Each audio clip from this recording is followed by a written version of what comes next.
आज का जो हमारा टॉपिक है वो है लैंग्वेज ऑफ लीगल डॉक्यूमेंट्स। ये जो लीगल इंग्लिश है या लैंग्वेज ऑफ लॉ है, ये लॉयर्स और या डिफरेंट लीगल प्रोफेशंस में यूज़ की जाती है। जो लीगल लैंग्वेज के डिफरेंट डायमेंशंस हैं उसमें लीगल डॉक्यूमेंट्स आ जाते हैं, जैसे कॉन्ट्रैक्ट्स, लाइसेंसेस वगैरह। इसी तरह कोर्ट प्लीडिंग में ब्रीफ्स, जजमेंट्स वगैरह आ जाती हैं, लॉज में एक्ट्स ऑफ पार्लियामेंट्स आ जाते हैं। तो ये जो लैंग्वेज ऑफ लॉ है ये लॉयर्स यूज़ करते हैं अपने एडवांटेज के लिए भी। उसके बाद रजिस्टर आ जाता है। रजिस्टर बेसिकली, वैसे अगर रजिस्टर की डेफिनेशन देखा जाए तो जो रजिस्टर है उसका मतलब होता है लैंग्वेज। रजिस्टर जो है ये वो वैरायटी ऑफ लैंग्वेज है जो सिचुएशनल बेस्ड होती है, यानी ये सिचुएशन के अकॉर्डिंग काम करती है। ये जो लैंग्वेज है यानी लैंग्वेज ऑफ लीगल डॉक्यूमेंट्स, ये डिफरेंट पर्पसेस के लिए इस्तेमाल होती है, डिफरेंट कॉन्टेक्स्ट में यूज़ होती है और डिफरेंट ऑडियंस के लिए यूज़ होती है। तो ये जो रजिस्टर है ये वेरी करता है डिफरेंट फील्ड्स के अकॉर्डिंग। इसमें लीगल रजिस्टर आ जाते हैं, register of advertising, banking, sports, agriculture या पॉलिटिक्स वगैरह। अब लीगल रजिस्टर की बात कर लेते हैं। एम्बिग्विटी से बचने के लिए जो लॉयर्स हैं वो क्या करते हैं, डिफरेंट लैंग्वेजेस से पेयर्स ऑफ वर्ड्स लेते हैं और वो लैंग्वेज उस लॉ की लैंग्वेज के अंदर यूज़ करते हैं। एम्बिग्विटी क्या है कि एक लफ्ज़ के ढेर सारे मीनिंग्स होते हैं तो वो मिक्सचर बन जाता है। तो कन्फ्यूजन से बचने के लिए जो लॉयर्स हैं वो ऑफर करते हैं pairs of words different languages के। तो ये जो फीचर है लैंग्वेज लीगल स्टाइल का, ये अभी तक जारी है, यानी प्रेजेंट डे आज तक जारी है। और इसमें इसी वजह से जो लीगल लैंग्वेज होती है उसमें फ्रेंच और लैटिन के वर्ड्स यूज़ किए जाते हैं, डिफरेंट लैंग्वेजेस के वर्ड जो हैं वो यूज़ किए जाते हैं। फर्दरमोर जो लीगल इंग्लिश है वो यूज़फुल है अपने ड्रामेटिक इफेक्ट्स की वजह से। तो अब हम की फीचर्स की बात कर लेते हैं लीगल लैंग्वेज के। जो लीगल इंग्लिश है वो स्टैंडर्ड इंग्लिश से मुख्तलिफ होती है। इसके जो मोस्ट इंपॉर्टेंट डिफरेंसेस हैं वो ये हैं। सबसे पहले use of term of art. ये जो लीगल इंग्लिश है सिंपली अगर बताया जाए तो ये वो लैंग्वेज है जो ट्रेड्स में यूज़ की जाती है, प्रोफेशंस में यूज़ की जाती है, एम्प्लॉयज़ जो हैं वो इसे यूज़ करते हैं। ये वो लैंग्वेज होती है जो एक आम आदमी के लिए अनफेमिलियर होती है, एक आम आदमी की समझ से बाहर होती है। उसके बाद पंक्चुएशन आ जाती है। मॉडर्न लीगल ड्राफ्टिंग में जो पंक्चुएशन यूज़ की जाती है वो हेल्प करती है मीनिंग्स को क्लैरिफाई करने के लिए, वो क्लैरिटी के लिए यूज़ की जाती है। उसके बाद use of doublets and triplets. अब ये जो मतलब डबलेट्स और ट्रिपलेट्स यूज़ किए जाते हैं, 2 या 2 से ज़्यादा मीनिंग्स को कन्वे, यानी जो लीगल कंसेप्ट है उसको कन्वे करने के लिए ये ट्रिपलेट्स और डबलेट्स यूज़ किए जाते हैं। For example null and void, fit and proper, इसी तरह केयर एंड अटेंशन वगैरह। फिर अनयूजुअल वर्ड ऑर्डर आ जाता है। अनयूजुअल वर्ड ऑर्डर क्या है कि मतलब वर्ड ऑर्डर इस तरह यूज़ किया जाता है जो काफ़ी स्ट्रेंज होता है। लीगल डॉक्यूमेंट्स में ये मोस्टली यूज़ किया जाता है। फ्रेज़ल वर्ब आ जाते हैं। फ्रेज़ल वर्ब का बड़ा लार्ज रोल है लीगल लैंग्वेज में। ये वो वर्ड होते हैं जो वर्ब के साथ यूज़ किए, वर्ब और एडवर्ब को इकट्ठा करके यूज़ किया जाता है, जैसे ब्रेक डाउन या प्रीपोज़िशन इसमें ऐड हो जाती है, कॉल फॉर, या ये दोनों चीज़ें इकट्ठी हो जाती हैं, पुट अप विद। तो ये जो है मोस्टली लीगल इंग्लिश में हम लोग देखते हैं। For example account for, enter into, serve upon, put down. तो ये फ्रेज़ल वर्ब लीगल लैंग्वेज में काफ़ी ज़्यादा यूज़ होते हैं। उसके बाद levels of analysis of language. Legal documents में लेवल्स ऑफ एनालिसिस जो यूज़ होते हैं उसमें सबसे पहला जो लेवल है वो है ग्राफोलॉजिकल लेवल। ग्राफोलॉजिकल लेवल में सबसे पहले आ जाता है लेआउट। लेआउट क्या है कि जो वर्ड्स की या टेक्स्ट की फिजिकल अपीयरेंस है उसका स्केच या प्लान बनाने के लिए जो लेआउट है वो यूज़ किया जाता है। इसमें पैराफ्रेजिंग आ जाती है, पैराग्राफिंग आ जाती है, इंडेंटेशन आ जाता है। इंडेंटेशन क्या है? इंडेंटेशन वो कहते हैं कि फॉर एग्जांपल अगर आप कोई वर्ड लिख रहे हैं ना, कोई फॉर एग्जांपल आपने एक हेडिंग दी है, तो आप जो स्पेस छोड़ते हैं किनारे से, जो आप स्पेस छोड़ते हैं उस स्पेस को इंडेंटेशन कहा जाता है। इसी तरह ग्राफिटिक चॉइसेस आ जाती हैं, कैपिटलाइजेशन, इटालियन वर्ड्स हम यूज़ कर लेते हैं, इस तरह बोल्ड टाइपिंग, तो ये सारा लेआउट में आ जाता है। उसके बाद यूज़ ऑफ इटैलिसाइज़ेशन और बोल्ड टेक्स्ट आ जाता है। ये बड़ा इंपॉर्टेंट है ग्राफोलॉजिकल फ़ीचर में, यानी लीगल डॉक्यूमेंट्स में जो ग्राफोलॉजिकल फ़ीचर्स होते हैं वर्ड्स के, उसके लिए बड़ा इंपॉर्टेंट है। सॉरी, इसमें जो फ्रेजेस होते हैं, इवन सेंटेंसेस को भी इटैलिसाइज़ किया जाता है, उनको बोल्ड फेस में दिया जाता है ताकि एम्फसाइज़ शो कर सकें। उसके बाद कैपिटलाइजेशन आ जाता है। ये भी एक बड़ा इंपॉर्टेंट फ़ीचर है लीगल डॉक्यूमेंट्स का, कैपिटलाइजेशन। इसमें वर्ड्स को कैपिटल किया जाता है सिर्फ एम्फसाइज़ करने के लिए।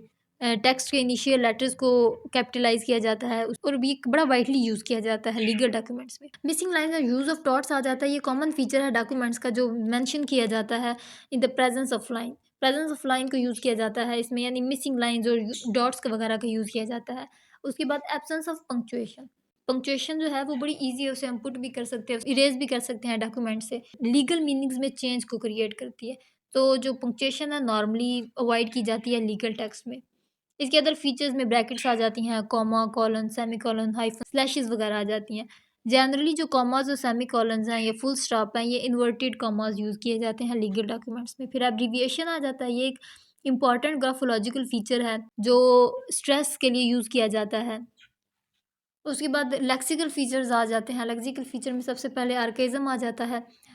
आर्काइक क्या है कि ये वो ओल्ड मुहावरात होते हैं, कदीम मुहावरे होते हैं जो यूज़ किए जाते हैं लैंग्वेज में। आर्केइज़्म क्या है कि वो एक्सप्रेशंस होते हैं जो लीगल डॉक्यूमेंट्स में मोस्टली यूज़ किए जाते हैं। ये वो ओल्ड या एंटिक वर्ड होते हैं जो रेयरली हम एवरीडे कन्वर्सेशन में यूज़ करते हैं, जैसे कि हियर इन आफ्टर, ये इन द फॉलोइंग और coming part of the document के लिए यूज़ होते हैं। उसके बाद अफॉरसेड, डिस्कस्ड और मेंशन्ड बिफोर प्रीवियसली, यानी ये जो अफॉरसेड जब लिखते हैं तो इसका मतलब है वो ऑलरेडी डिस्कस हो चुका है।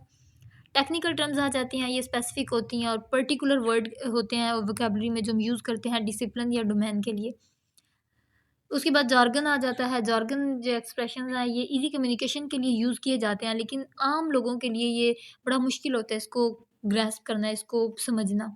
अब जैसे for example common words with uncommon meaning. Legal meaning party, अब नॉर्मली तो लीगल मीनिंग पार्टी क्या होती है? Social group involve a legal processing.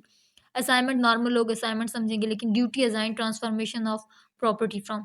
तो कुछ ऐसे वर्ड्स होते हैं जो कॉमन होते हैं लेकिन वो अनकॉमन मतलब उनके मीनिंग्स होते हैं। उसके बाद फॉर्मेलिटी आ जाता है, ये एक्सप्रेशंस होते हैं जो लीगल इंग्लिश में यूज़ किए जाते हैं, यानी उसके जो फंक्शंस ऑफ फॉर्मेलिटी उसको इंक्रीज़ करने के लिए। फॉर एग्ज़ाम्पल लीगल इंग्लिश में शैल को प्रेफ़र किया जाता है विल के ऊपर। उसके बाद इन्यूमरेशन आ जाता है। इन्यूमरेशन का मतलब है नंबरिंग करना, लिस्ट करना।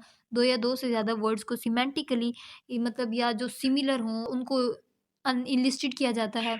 इसका जो प्राइमरी फंक्शन है वो क्लैरिटी है और प्रिसाइज़नेस, यानी मुख्तसर करके लिखने को मतलब ये प्रेफ़र करते हैं प्रिसाइज़नेस को। उसके बाद इस फॉर एग्ज़ाम्पल इसमें case and matter, rules and regulations, order and degree वगैरह आ जाता है। उसके बाद सिंटैक्टिक फीचर्स आ जाते हैं। सिंटैक्टिक फीचर जो हैं वो प्रोबेबली डिस्टिंक्टिव फीचर हैं लीगल इंग्लिश के देन लेक्सिकल वंस, यानी सिंटैक्टिक जो है वो ज़्यादा डिस्टिंक्टिव है। इसमें सबसे पहले आ जाता है नोमिनलाइज़ेशन। नोमिनलाइज़ेशन जो है वो प्रोसेस है of deriving nouns from verbs, यानी नाउन्स को डिराइव करते हैं वर्ब से। लीगल इंग्लिश में जो नोमिनलाइज़ेशन है वो एक्स्ट्रावेजेंटली यूज़ होती है, यानी कुछ ज़्यादा यूज़ होती है। जो लायर्स या जजेस हैं वो प्रेफर करते हैं नाउन को instead of verbs. For example इसकी एक एग्जांपल है, we are in view of acceptance of the apology by the learned council या रिस्पोंडेंट्स। उसके बाद इम्पर्सनैलिटी आ जाती है। इम्पर्सनैलिटी का मतलब है अनबायस्ड होके करना। ज़ाहिर है लीगल लैंग्वेज में आप कहीं भी सब्जेक्टिविटी नहीं देखेंगे। वहाँ की जो लैंग्वेज है, वहाँ के जो भी कानून हैं, लॉज़ हैं, वो ऑब्जेक्टिविटी उसमें पाई जाती है। तो इसका ये ऑब्जेक्टिव होना एक हाई कंसर्न है लीगल इंग्लिश में। उसके बाद लॉन्ग और कॉम्प्लेक्स सेंटेंसेस आ जाते हैं। ये जो लीगल लैंग्वेज है इसके जो सेंटेंसेस होते हैं वो लॉन्ग और कॉम्प्लेक्स होते हैं। ये एक इसका एक बहुत ज़बरदस्त फीचर है लीगल इंग्लिश का, क्योंकि इसमें एक सेंटेंस के ऊपर वो पूरा पैराग्राफ लिख देते हैं जिसमें डिपेंडेंट और इंडिपेंडेंट क्लॉजेस भी शामिल होते हैं। नेगेटिव, अब हम मोस्टली लीगल को छोड़ें, हम वैसे मोस्टली जब कोई बात करते हैं तो हम नॉट ही मोस्टली यूज़ करते हैं नेगेटिविटी के लिए, नेगेटिव या इनकार करने के लिए। तो लेकिन लीगल लैंग्वेज में इसके कुछ और वर्ड्स हैं एक्सप्रेशंस के लिए। इसके एक्सप्रेशंस के लिए कुछ और वर्ड्स हैं, जैसे unless, except, not, only, never वगैरह। उसके बाद कंडीशनल सेंटेंसेस आ जाता है लीगल डॉक्यूमेंट्स में। जो यूज़फुल उनको लगते हैं वो कंडीशनल सेंटेंसेस होते हैं। उसके बाद प्रीपोजिशनल फ्रेजेस आ जाते हैं। ये एक अदर फीचर है लीगल इंग्लिश का। डॉक्यूमेंट्स जो होते हैं वो फुल ऑफ प्रीपोजिशन फ्रेजेस होते हैं जो एक दूसरे के बाद फ्रीक्वेंटली यूज़ किए जाते हैं। उसके बाद जो लीगल लैंग्वेज होती है वो उसमें पैसिव सेंटेंसेस को यूज़ किया जाता है। प्रेफर किया जाता है कि एक्टिव की बजाय हम पैसिव सेंटेंसेस को यूज़ करें। At some points it is impossible to use active sentences, और समटाइम्स तो मतलब एक्टिव सेंटेंसेस को यूज़ करना इम्पॉसिबल हो जाता है, लेकिन at the same time employees जो हैं वो पैसिव को इंटेंस फॉर्मेलिटी के लिए यूज़ करते हैं।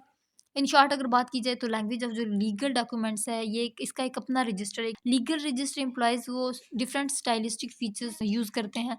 ये फीचर जो हैं ये ग्राफोलॉजिकल भी हो सकते हैं, लेक्सिकल या सिंटैक्टिकल लेवल के भी हो सकते हैं। लॉयर्स जो होते हैं वो अपने एक्सप्रेशंस या अपने एडवांटेजेस के लिए इस तरह की लीगल लैंग्वेज को यूज़ करते हैं।